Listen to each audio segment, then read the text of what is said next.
Welcome back, everybody. It's another episode of From Conflict to Collaboration. I'm your co-host, Chris Angel, and I'm here with your host, as always, Tara Weir. Hello, Tara. Hello, hello. Hello, hello. We're talking about generations today. This is interesting. Generations in the workplace. We've got, 3 generations now in a workplace, potentially? 4. Okay, 4. hit me. What are the 4 generations? All right. The first are the traditionals, which are your veterans. So they're a lot of the business owners and the ones that have been in it forever.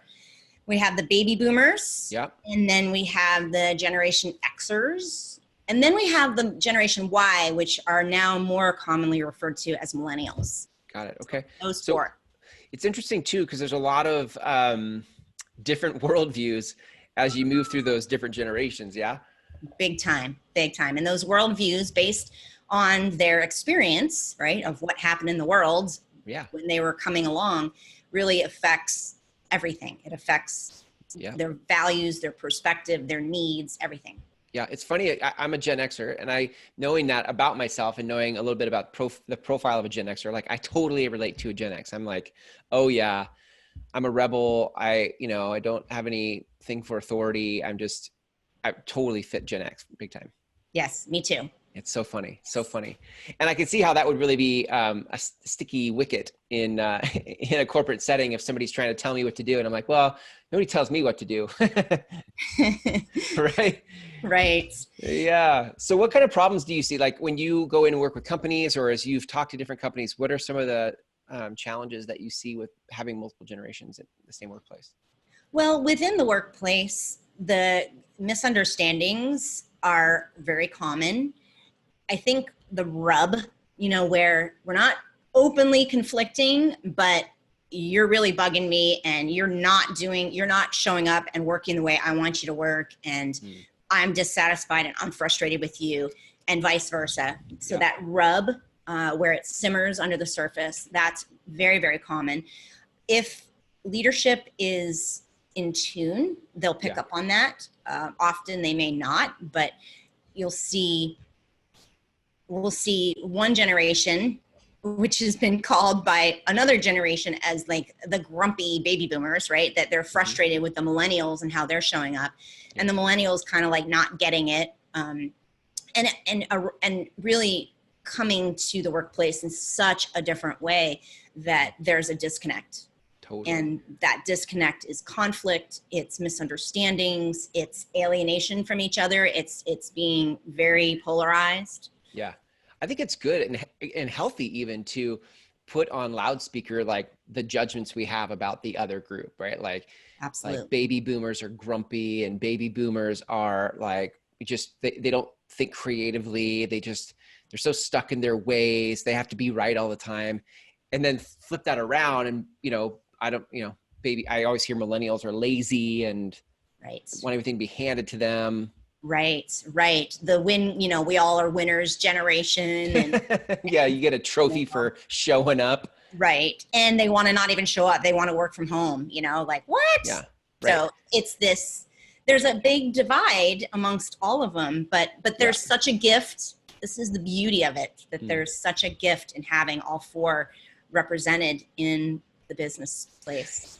Yeah. So take me there for a minute. Cause I feel like, I think I can get where you're going. I want to hear it from you first, but like the other part of me is like, isn't it just easier to not, right? Like why go through all the work of trying to like get all these generations? Why not just have a young millennial company or a older, developed, mature boomer company? Right. Like why have all the generations? Right. Well, the first reason I would state is that there are absolute strengths and benefits that come from each generation. There are assets that come from the perspectives of each era. And when there's a workforce that has a little bit of each, you are definitely going to have the plethora of the world represented, the market represented. So that's the other thing. So not only are you getting the extra strengths and the assets, but you have a representation of the entire market, because millennials are not the only ones purchasing. Right. traditionals are still purchasing, and often the traditionals are the ones that they tend to be more of the wealthy. So Yeah, they've there's had a lifetime to accumulate assets and wealth for sure. assets, Yeah. right? Yeah, big time. So it's not only creating more value within the business, but when it's working well and it's managed well, the amount of collaboration and the level of performance that can happen, the higher performance that can happen, and then the impact that can have on your market, because it's a market of 4 generations. Yeah, that's huge. That can make a huge difference in business. What do you think everybody just really wants? Like at the end of the day, the millennials and the boomers and the traditionals and the what does everybody really want, do you think? Well, I think what's interesting is, I think ultimately, which is what every human being wants, is to contribute. Like we have a craving to contribute, and we have a craving to belong. So those are 2 very, very basic needs. And I would add a third. We have a very intrinsic need and desire to be safe, to be able to bring our best and to be creative and to show up fully. And so I would say that those are probably the 3 things that ultimately all human beings want. But when you put it in the context of generations, I think we want to be understood. No matter what generation we're coming from, we want to be understood. Yeah. We want to be valued. We want to be recognized in a way that we like to be recognized. We want to be communicated in a way that we like to be communicated. So we want people to understand us, and we want to belong and connect with the people we're working with. I was totally thinking the word that came to my mind was like, we want to be seen, but I think understood as a synonym for that. I definitely feel like it's hard to get to that place when we have the labels we have. Like if boomers are grumpy and millennials are lazy, it's hard to find our common thread because we just sort of lump them into the category, the stereotype or whatever. Absolutely. And I think that's where it can often show up first. The symptoms are a lot of us versus them, a lot of division in projects, and often somebody will go in terms of getting consultation or buy-in or help within a business. They may go to other people of their same generation. Yeah. And not diversify the perspectives. And so I think the system is often us versus them, or just sort of the head banging. Yeah, that's why I think it's so cool when you can find. And I know we can get into this a little bit here, but when you can know your team as the individuals they are versus the generation they're from, you can actually, like, I could take my idea to somebody that, regardless of their age, I know has a good skill set of feedback, for example. Right. Oh, this person's really good with feedback. They understand technology, whatever. So. Yeah. And I think that's something really, I'm glad you said that, because that's an important distinction to make, that just because I'm a Gen X born person doesn't mean I fall into the stereotype of that in every category. Right. And so to assume that is limiting my potential and our potential together. Yeah. So that's a place where I work with my clients. If I'm doing the training and coursework with them, that's one of the ahas we have to have, which is not everybody fits in the stereotype. The stereotype, parts of it might actually look like it fits, but let's go deeper and find out what's really beneath that, and what are the strengths that lie within that. It's a good distinction. Tell me more about the way, because there's a paradigm shift that has to happen. What are some of the other ways people have to think in order to kind of get to this collaborative, innovative type of workplace? Well, the perspective or the mindset would really need to be, we shift it towards, together we really are stronger and that we can truly thrive with our differences, not in spite of our differences, but because of our differences, we can really collaborate and thrive more so. That's huge. It is huge. It's really huge. I think there's, for me, I know my natural tendency is to see, when I see a difference, I'm like, I resist it. I go the other direction. I'm like, that feels like too much work. They don't think the way I think, and I'll just go the other way rather than going like, how could that be a benefit or advantageous? That's not my natural default way to think, is like, how can I make this work? Yeah, I think that we are, we like to see that's a mirror, like you reflect me, I reflect you, then I have that sense of safety of like, I'm good. Right. I see you and me and you. Right.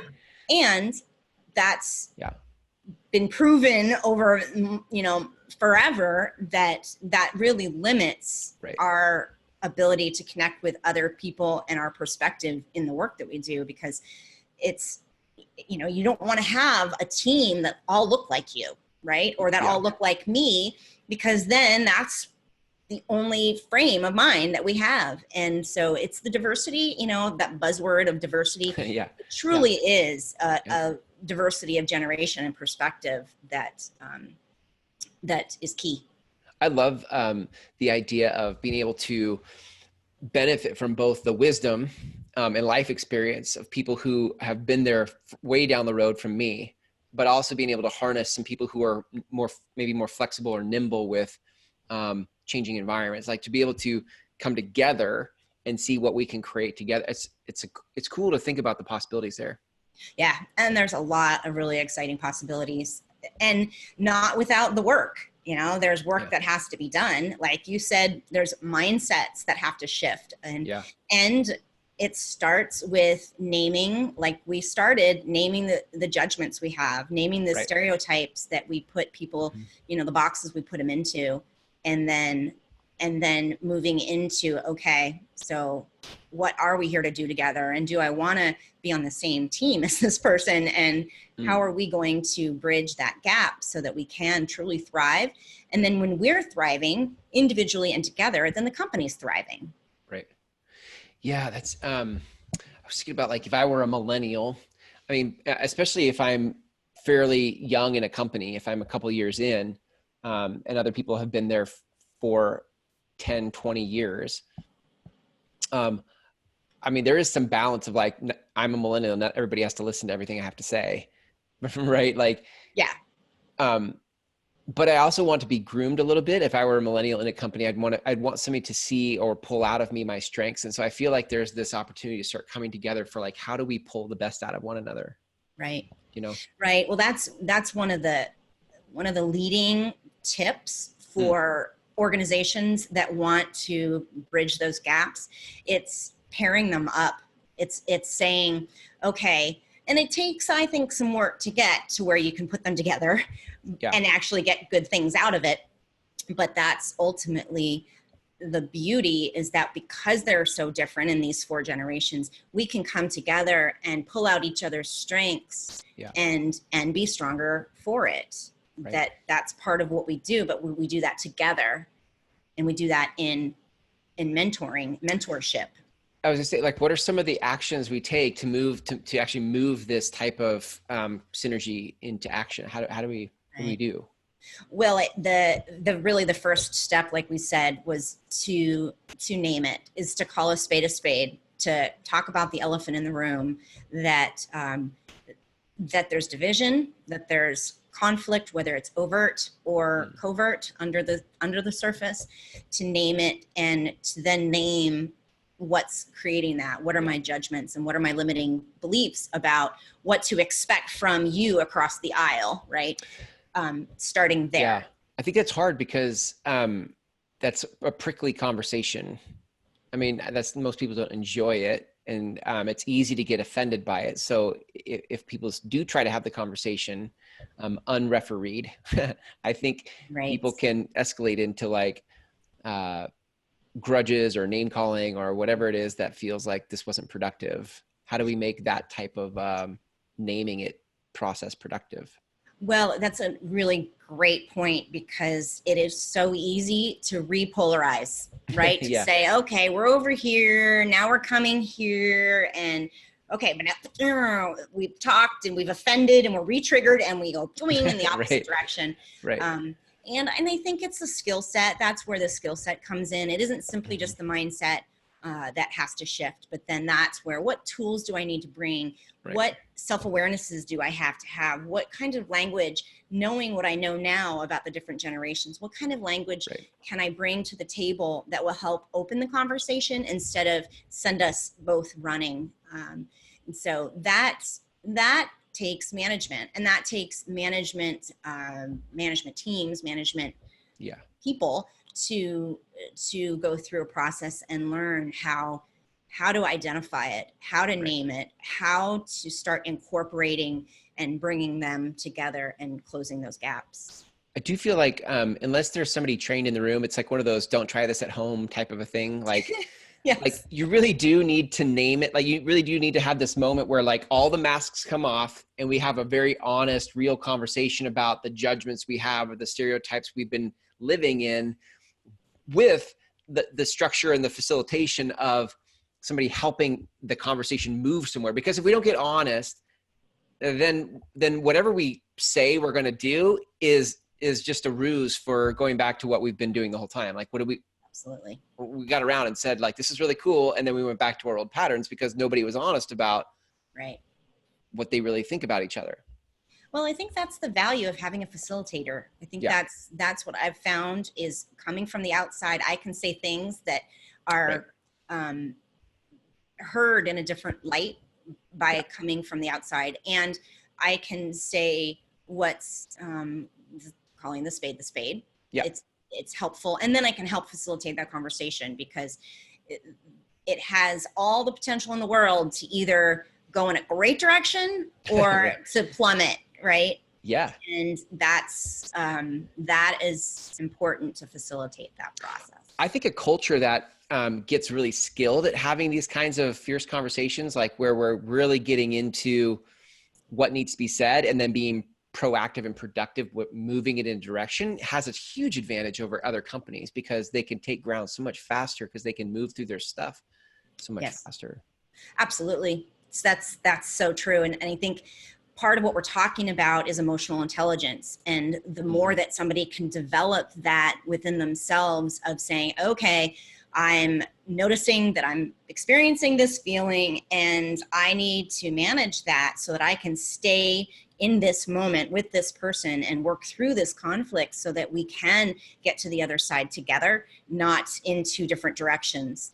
And so it is a combination of that frame of mind, the mindset or the mental perspective around wanting to bridge and around owning our judgments, and then being able to have the skill set and the emotional intelligence to maneuver those or to to manage those waters. Yeah, for sure. So you had said a step, like the first step was kind of like naming it, like let's name the elephant in the room. Like, well, here's my judgment. What's your judgment? Like, let's just have a really honest conversation. And once we get to that place and it's like, it's all out, then where do we go from there? Like what's right. Well, the truth is, even if we've named it, if we are both not committed to finding a solution together and to ultimately working together, then nothing will work. I mean, your basic intro into conflict resolution is that we have to be on the same page for a vision. Right. So the second step is to say, okay, I'm going to own this. So I am either in and I am committed to finding a resolution with you, or I'm not. And if I'm not, then we're not going to be able to be successful. But if I am, then I'm going to own that I'm on board with finding a solution, and I'm going to own my part in this disconnect. So there's two steps and two levels of the own it, but it's name it and then it's own it. And once we own it, Yep. So we've owned it and we've agreed, okay, we want to find a solution to this. We want to be able to create great work together and be collaborative and innovative. So, okay, we're now both there. And now I'm going to own what's my side of this, because I have to acknowledge my judgments and my blaming and that kind of thing. And then we have to build it. And the building it is where we put into action the steps that it takes. So it's doing the inner work and doing the interpersonal work that then gets us there, because it's a combination of both. It's how am I, what is going on inside of me that is causing me to show up a certain way, and same with you. And then how can we interpersonally come together and move towards the solution and the thriving together. So building it. Yeah, it's when it's we come to, after we've done the first two stages of naming it and owning it, and we finally get to building it. I think that's where it gets really exciting, because now we're actually on the same page, heading in the same direction. And the building of this is what we've been doing all this for. All of this was for this moment, to build it. Right. Yeah. Right. Absolutely. And I keep saying absolutely because it's so true. I mean, this is what we've come to, is to now, we've got through, if you're familiar with the group process of the phases that a group goes in, it's the same thing with two people. It's like, all right, we've come together and we've tried to find some commonalities, and then there's that rub, there's that conflict. Okay, so we're storming a little bit now. Right. What are we going to do from that? Right. So first we form. That's right. We come together and we're forming together, and then we say, okay, we're trying to find our way together, but there's some bumps. All right. So we're storming together. Then from those conflicts or those disagreements, we can come to some norms. So what are some things that we can agree to, which is like the owning part. And then the high performing, so then we perform, is what that last phase is. But again, I want to be really clear with this. It is not linear. We're constantly flipping back into, storming again and coming up with some new norms, or we have a new person added to the team, so it's time to reform. But ultimately, we continue to up the ante of the performance. So the high performance is increasing as we are storming and norming together. That's so good. Wow, so good. I love it. All of that from multi-generations. Like, wow, there's a lot that goes into that. I feel like we're scratching the surface here, but I feel like we've painted a good overview of like, not just where people can get stuck, but also, what's available on the other side. Yeah. And I think it's important to say too, that it's not only is it doable to bridge and to collaborate and innovate and thrive, but it's important to do that because you've got your 4 generations going on no matter what you do. And I can guarantee you there's division. And so if we aren't taking advantage of going through this process, then we're missing the boat, because not only is it possible, but it's important to do it. Right.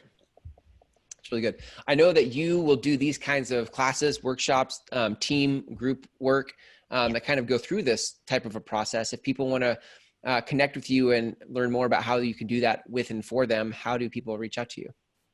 They can go to my website at powerfulconnectionsnow.com, and any of the buttons that say let's connect, they can click on that and it'll bring them to sign up for a strategy session. It's a 30-minute free consultation. We can talk about what next steps they want to take to implement or start the process and implement some of the shifts that are needed.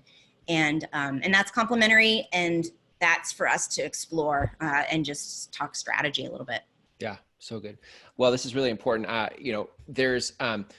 There will be a time when we don't have 4 generations. It'll go back to 3 until the baby boomers are old enough to where then we have the youngest, another 4th generation come up from the bottom. But there's a real cool window of time right now to take advantage of all of this life experience in these 4 generations. So, right.